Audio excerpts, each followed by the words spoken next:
بسم اللہ الرحمن الرحیم۔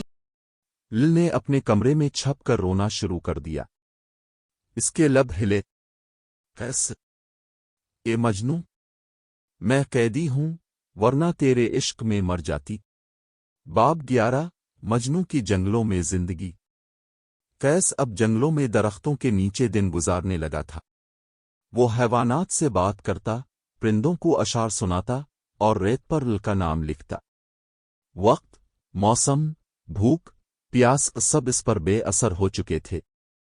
لوگوں نے دیکھا کہ شیر، بھیڑیے اور دوسرے درندے بھی مجنوں کے گرد آ کر بیٹھتے، جیسے اس کے عشق کی صداقت انہیں بھی متاثر کرتی ہو۔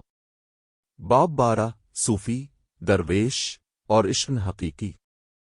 ایک دن ایک درویش نے قیس کو دیکھا۔ وہ رکا اور بولا، اے مجنوں، یہ عشق جو تاب نے لل کے لیے کیا ہے، کیا تاب نے کبھی اپنے رب سے بھی ایسا عشق کیا ہے؟ قیس کی آنکھوں میں آنسو آ گئے۔ وہ بولا، اگر رب کی محبت نے مجھے چانا ہوتا تو شاید میں لل کی محبت میں اس حد تک نہ گرا ہوتا۔ درویش مسکرایا اور کہا، لل کا عشق تجھے ایک دن رب کے عشق تک لے جائے گا۔ یہ سن کر قیس گمسم ہو گیا۔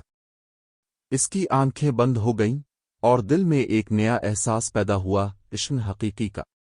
باب 13 لل کی بیماری۔ لل دن با دن کمزور ہوتی جا رہی تھی۔ شوہر ورد کا دل پتھر تھا۔ وہ سمجھ نہ سکا کہ ایک خاموش، خوبصورت عورت ہر وقت اداس کیوں ہے۔ لل قیس کی یاد میں بے چین ہو چکی تھی۔ اس کا جسم کمزور، آنکھیں پر نم اور چہرہ زرد ہو گیا تھا۔ ڈاکٹروں نے جواب دے دیا، یہ کسی اندرونی تکلیف میں مبتلا ہے، جس کا علاج صرف عشق کا سکون ہے۔